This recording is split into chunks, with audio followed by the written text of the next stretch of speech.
Bonjour Agnès Verdier-Molinier. Bonjour. Vous êtes donc la directrice de l'IFRAP, c'est la Fondation pour la recherche sur les administrations et les politiques publiques. On peut dire que vous êtes aussi une sorte d'égérie de la pensée libérale. En tous les cas, les hommes politiques s'inspirent de votre livre qui est un best-seller qui s'appelle « On va dans le mur ». Vous dites encore la France va dans le mur aujourd'hui ?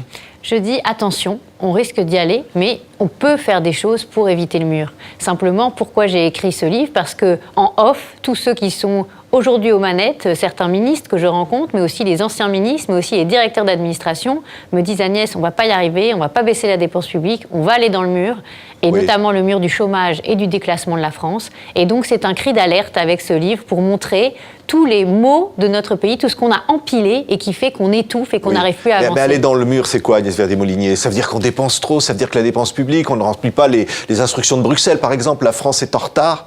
La France est en retard parce que finalement, elle fait toujours semblant de réformer.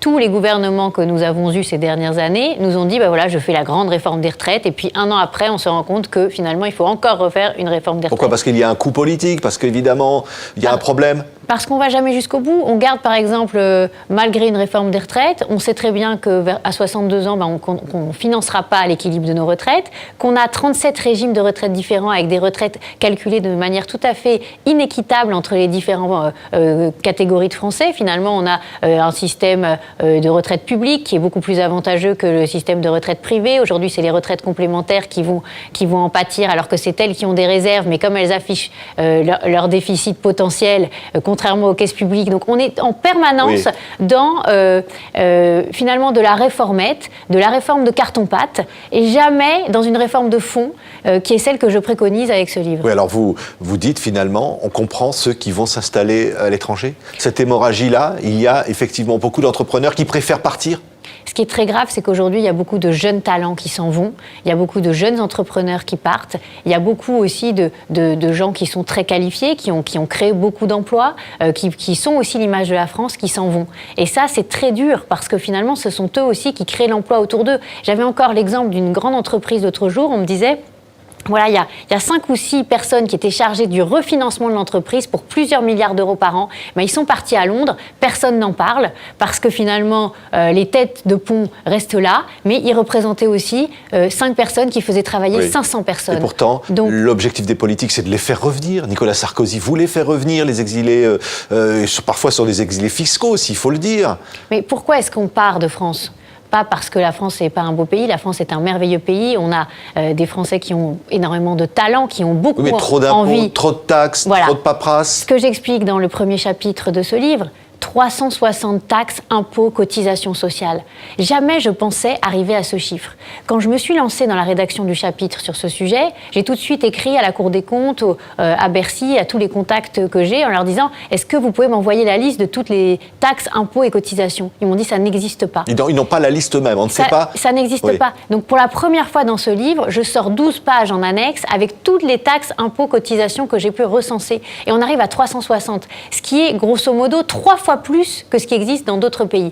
Donc on est parti dans une folie fiscale en France. Un ras-le-bol fiscal, on parle du ras-le-bol fiscal, il est réel aujourd'hui ? Oui, pourquoi ? Parce que finalement, on a l'impression que sur ce que l'on gagne par rapport à son travail, il ne reste pas grand-chose quand on additionne l'impôt sur le revenu, les taxes diverses et variées, quand évidemment on compte tout ce qui pèse en cotisation sociale, que ce soit... On va vous dire, Agnès Verdier-Molinier, il faut financer les dépenses publiques, il faut financer le modèle social à la française. Oui, c'est toute la question que je pose dans ce livre, c'est-à-dire... quel est le modèle social qu'on veut, avec quel coût ? Et ça, c'est quelque chose qui est quasiment une question taboue. Est-ce qu'on a le droit, aujourd'hui en France, de poser la question du coût du modèle social, du coût de l'éducation, du coût de la santé ? Non, c'est des questions qui demeurent toujours un petit peu... Oui, mais les gens veulent des services publics. On les repousse sous le tapis. Oui, on veut des services publics, mais est-ce qu'on veut des services publics qui coûtent plus cher qu'ailleurs, qui soient plus compliqués à gérer ? Ce que je montre dans mes chapitres, c'est qu'il y a 103 aides sociales, par exemple, sous conditions de revenus. Est-ce qu'on a besoin d'empiler autant d'aides qui souvent sont versées aux mêmes familles ? Tout ça pour avoir des coûts de gestion et de distribution distribution qui sont absolument pharaoniques en France. Rien que pour distribuer nos 700 milliards de dépenses sociales, de dépenses de protection sociale, on dépense plus de 30 milliards d'euros par an. C'est plus qu'ailleurs. Vous dites c'est vraiment beaucoup plus qu'ailleurs en Europe. Parce que nous, tout le monde s'occupe du social. La commune avec son centre communal d'action sociale, le département avec sa moitié de dépenses sociales, l'État aussi dans son budget a du social, mais on a aussi les caisses d'allocation familiale. Tout le monde veut faire du social. Et résultat, on surpaye le coût, rien que le coût de distribution. Ensuite, se poser la question de jusqu'où on veut faire payer finalement par les Français la solidarité. C'est normal d'être solidaire quand quelqu'un est dans la peine. Elle est nécessaire pour beaucoup, la solidarité. Les gens auront besoin de ça. Mais jusqu'à quel prix par foyer fiscal? Aujourd'hui, impossible de trouver le montant cumulé par foyer en aide sociale par mois. Est-ce que c'est normal? Oui, la France, est-ce que c'est un pays qui, finalement, est-ce que c'est le signe d'une grande démocratie de ne pas avoir de statistiques sur ces sujets? Vous dites 2 millions de jours de grève par an. On pense à la grève de Radio France, d'ailleurs, en ce moment. C'est plus qu'ailleurs aussi? C'est plus qu'ailleurs. Et la question, c'est à un moment comment on fait aussi pour donner plutôt envie aux Français de créer, d'innover, d'embaucher. Et ça, c'est une politique libérale, c'est une politique de droite? Non, c'est pas une politique de droite, finalement. Je crois que toutes ces réformes de bonne gestion, de mettre la fiscalité au service de la création d'entreprises et d'emplois, que notre système soit incitatif et pas désincitatif au travail. C'est ce que veut faire Macron, c'est ce que veut faire Hollande aujourd'hui avec cette politique sociale démocrate? Je crois que des réformateurs, il y en a à gauche et à droite. La question, c'est de les trouver et de faire en sorte qu'ils travaillent un petit peu ensemble et qu'ils ne soient plus dans cette espèce de